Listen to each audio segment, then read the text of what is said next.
The U.S. Defense Department has released dramatic footage of views inside Hurricane Melissa. According to Associated Press, the military said a U.S. Air Force Reserve crew from the 53rd Weather Reconnaissance Squadron, known as the Hurricane Hunters, flew multiple passes through Melissa on Monday to collect critical weather data for the National Hurricane Center. Hurricane Melissa intensified into a Category 5 storm Monday as it drew closer to Jamaica, where forecasters expected it to unleash catastrophic flooding, landslides and widespread damage. At that strength, it would be the strongest hurricane to hit the island since record-keeping began in 1851. Blamed for 7 deaths in the northern Caribbean as it headed toward the island, Melissa was on track to make landfall Tuesday in Jamaica before coming ashore in Cuba later in the day and then heading toward the Bahamas. It was not expected to affect the United States.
Es el cierre de la cuenca del Cauto, tiene la capacidad de almacenar las aguas que provienen de las provincias de Santiago de Cuba, Holguín, Las Tunas y desde nuestra misma provincia. La defensa civil será garantía ante todo de preservar la vida.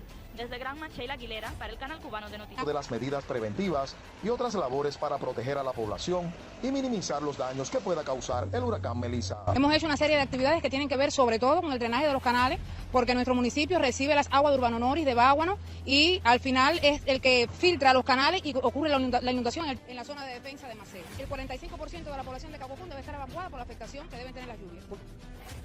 Centros de la educación general y la superior en la provincia de Las Tunas para la protección de estudiantes, de los recursos y la infraestructura. Acogerá aproximadamente 260 personas.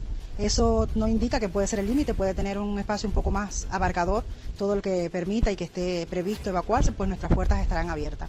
Y las embarazadas con riesgo a término que viven en lugares proclives a inundación y otros centros sanitarios de toda la provincia. Desde Las Tunas, Orlando Cruz y Gia. Yeah, it's a weird atmosphere here, I would say. It's people are sort of staying calm, but obviously there's an undercurrent of panic. We as Brits aren't really used to this kind of thing. Yeah, we're all a bit nervous, but the hotel is doing everything they can. We, as you say, we're going to lockdown about 7 p.m. It was actually supposed to be this morning, but because the storm was moving quite slowly, they delayed it. So yeah, the hotel have they've given us lots of advice about what to do, barricading the windows, trying to put mattresses up against them. As an emergency, diving into the bathroom or into the shower if it gets really bad and the windows blow out. No circumstances going outside or opening the windows. I mean, a lot of stuff is kind of obvious, but again, for us Brits here, it's unprecedented. And also the aftermath, of course. Like, what do we expect tomorrow afternoon? The storm is supposed to have passed by then, but, what will be the state of the island and the people here? So that's what we're all really worried about. And then, of course, ourselves. I have 2 small kids. So, yeah, not an ideal holiday, let's put it that way. Yeah, I mean, from what we've seen, again, like you say, from the local news and watching the Weather Channel and things like that, it feels like the government are doing what they can. I mean, there's been a lot of evacuations. I saw in the news they evacuated disabled and people, pregnant women first, and got them sort of sheltered, more at-risk people, which is obviously really important.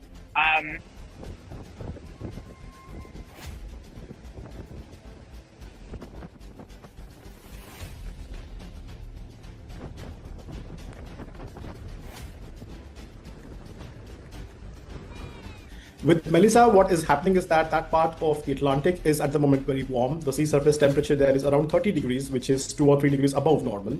And not just the top layer of the sea, but layers below the top level are also quite warm. At the same time, the atmosphere is very conducive because there is no this kind of wind resistance for the development of Melissa.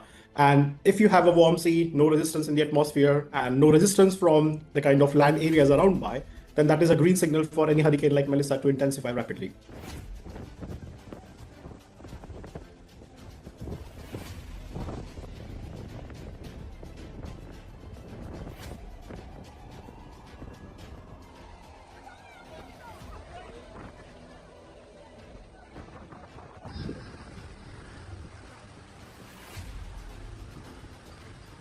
See, global warming is doing one basic thing, which is that it is increasing the air temperature and it's also making oceans warm. And because we are dumping quite a lot of greenhouse gases in the atmosphere, this is how oceans are also getting warmer. And if an ocean is very warm, like I said, it is going to just supply a lot of energy to any tropical storm or a hurricane over the ocean.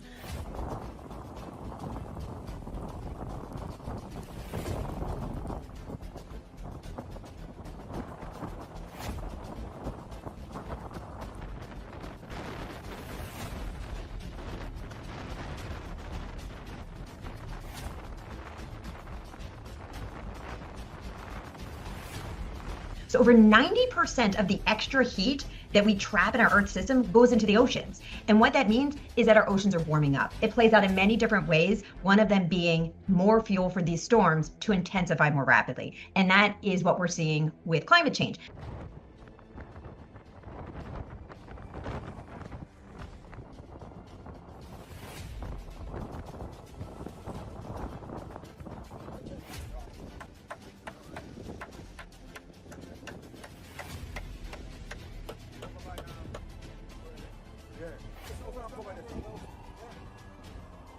However, when this storm suddenly goes from being a Category 1 to a Category 4 or 5, in the course of one day, that changes everything you need to do to prepare for these coastal communities.